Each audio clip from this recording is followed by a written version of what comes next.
Existe alguma ligação espiritual entre pais e filhos adotivos?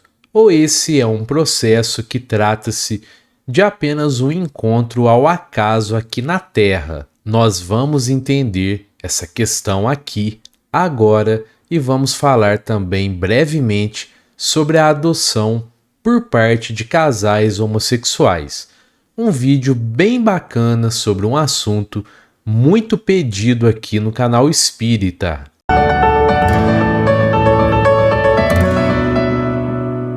Fala, meus amigos, minhas amigas, eu sou o professor Luiz Fernando Amaral. Muito legal ter você comigo mais uma vez aqui no canal Espírita. E já respondendo a pergunta do início do vídeo, muitas vezes sim, há uma ligação espiritual entre os filhos e os pais adotivos, pois o corpo físico, pessoal, ele é formado por elementos da Terra, mas aquilo que verdadeiramente conta são os laços espirituais que nos unem à nossa família espiritual. E nada é por acaso, viu, pessoal? A adoção trata-se de um processo de reencontro, então, entre esses espíritos, e nós vamos entender tudo isso agora. Vamos entender então esse reencontro, que é um ato de extremo amor por parte desses pais que adotam seus filhos. E eu queria pedir para você se inscrever aqui no canal, ativar o sininho das notificações, dar um joinha aqui nesse vídeo, compartilha, comenta, pois assim você estará ajudando na divulgação da doutrina espírita, e divulgar a doutrina espírita também é um ato de caridade. Antes, pessoal, é preciso que a gente entenda que existe a família terrena, essa onde estamos inseridos nessa reencarnação, e a família espiritual, aquela que o Espiritismo trata como constelação familiar, muito maior do que a família terrena. A família terrena, pessoal, ela é formada por laços materiais, sanguíneos, genéticos, e por ser formada por tais laços materiais, muitas vezes ela é frágil, a convivência entre seus membros demanda muita paciência e resignação. Aqui na Terra, pessoal, nos reunimos em famílias para que juntos, espíritos devedores, possam buscar a sua evolução moral, a sua evolução espiritual, através da cooperação mútua e do amor que une então esses espíritos. Porém, nós precisamos entender que a família terrena não é a que predomina. Veja o que nos ensina uma passagem contida no capítulo 14 de O Evangelho segundo o Espiritismo. Os laços de sangue não estabelecem necessariamente os laços entre os espíritos. O corpo procede do corpo, mas o espírito não procede do espírito, porque o espírito já existia antes da formação do corpo.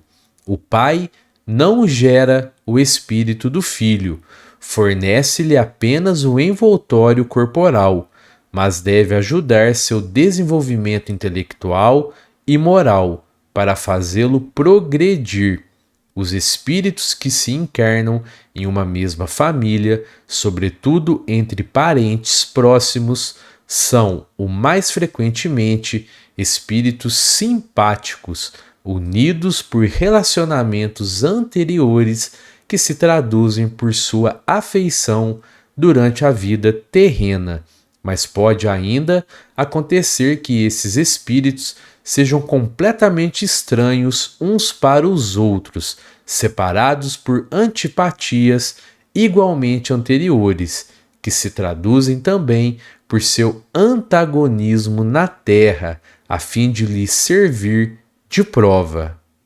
Então nós vemos aqui, pessoal, que na verdade os espíritos unidos na família terrena já possuem, na maioria das vezes, ligações antigas de outras reencarnações e na espiritualidade fazem parte da mesma família espiritual, ou em alguns casos podem ser espíritos que não tinham essa ligação, porém, por alguma necessidade de evolução, através de provas e expiações, se acham unidos aqui na Terra.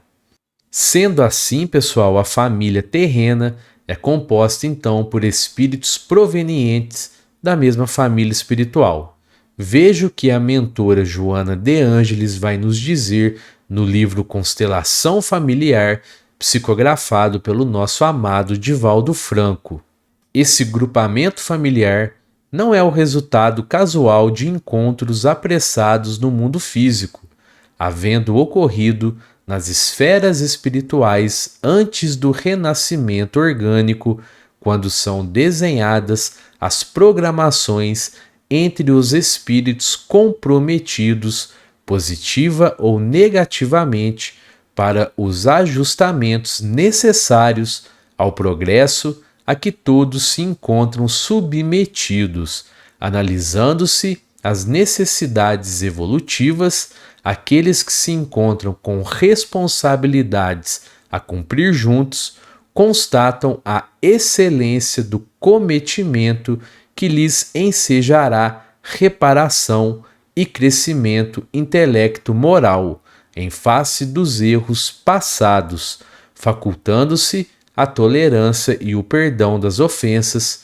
como fundamentais para a aquisição da harmonia. Então, pessoal, a constituição da nossa família terrena foi previamente planejada antes de todos reencarnarem.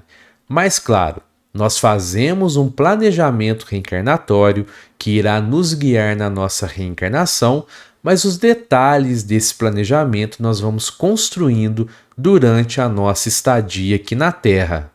Mas então, por algum motivo, um espírito precisa reencarnar em uma outra família para que mais tarde ele esteja reunido com os membros da sua família espiritual aqui na Terra, membros que constituíram uma família terrena.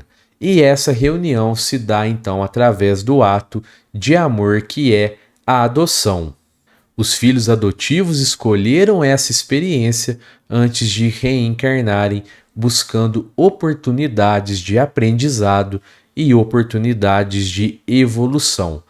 Os motivos específicos, pessoal, é muito difícil saber, mas foi necessário isso a eles, e os pais que os adotaram aceitaram esse processo, demonstrando então um grande amor e afinidade àquele espírito.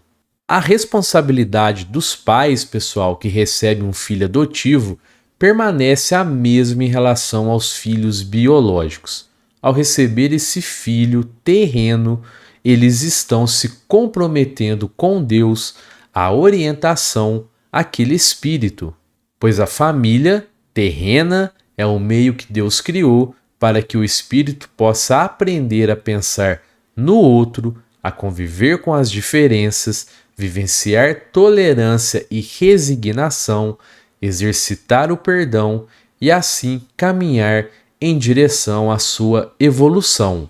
Mas é preciso que se entenda também, quando a mãe biológica abandona um filho por puro egoísmo, isso não estava presente no planejamento reencarnatório de ninguém, pois ninguém, pessoal, reencarna para praticar o mal e o egoísmo. Essa mãe e esse pai que também abandona fazem isso em decorrência do uso equivocado do livre-arbítrio.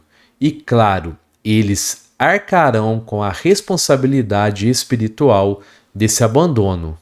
Pois veja, pessoal, muitas vezes a adoção não está contida no planejamento reencarnatório daquele espírito. Muitas vezes a adoção acontece justamente pelo egoísmo dos pais biológicos, podendo assim haver uma reprogramação reencarnatória como uma medida alternativa adotada então pela espiritualidade, diante de certa modificação ao planejamento inicial, normalmente ocasionada pelo uso indevido então desse livre-arbítrio. Agora, pessoal, existe uma discussão, né? Os pais que adotaram um filho, esses pais devem contar logo a ele essa condição ou não devem contar? Acredito, pessoal, que ninguém deva se intrometer na criação dos filhos. Os pais julgam aquilo que é melhor. Porém, pessoal, no livro Sexo e Destino, psicografado pelo nosso amado Chico Xavier, o mentor André Luiz, ele vai nos dizer que filhos adotivos, quando crescem ignorando a verdade, costumam enfrentar enormes complicações, principalmente quando ouvem esclarecimentos de outras pessoas que não são os pais, sendo mais indicado falar a verdade desde cedo, com base num diálogo franco, um diálogo amoroso, à luz da orientação cristã. Mas note, pessoal, quem sou eu para ditar conduta para alguém? Não é porque você acabou de ouvir isso aqui no vídeo que você tem que correr para contar ao seu filho que você o adotou. Não é isso que eu estou falando. Cada caso é um caso e é você, pai e mãe, que está todos os dias aí com seus filhos. Então, cabe a vocês essa decisão. E se a decisão for contar a verdade, cabe a vocês também escolher o melhor momento. Bom, pessoal, mas há algo que precisamos mencionar aqui também nesse vídeo, que é a adoção por casais homossexuais. Então, para terminar, eu deixo a vocês uma reflexão do nosso amado Raul Teixeira sobre esse último ponto aqui do nosso vídeo. O amor não tem sexo. Como é que podemos imaginar que o melhor para uma criança é ser criada na rua, ao relento, submetida a todo tipo de execração, a ser criada nutrida, abençoada por um lar de um casal homossexual? Muita gente assevera que a criança corre riscos. Mas como? Nós estamos acompanhando as crianças correndo riscos nas casas de seus pais heterossexuais todos os dias.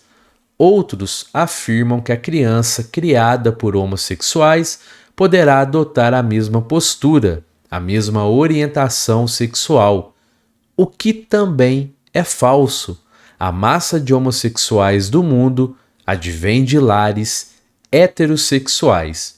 Então, teremos de concluir que são os casais heterossexuais que formam os homossexuais. Logo, não devemos entrar nessa discussão que é tola e preconceituosa. Aquele que tem amor para dar, que dê. E eu queria agradecer a você que ficou comigo até aqui no final desse vídeo. Confere aí se você está inscrito no canal, se você deu um joinha aqui nesse vídeo, tá bom? Um fraterno abraço a todos e que assim seja!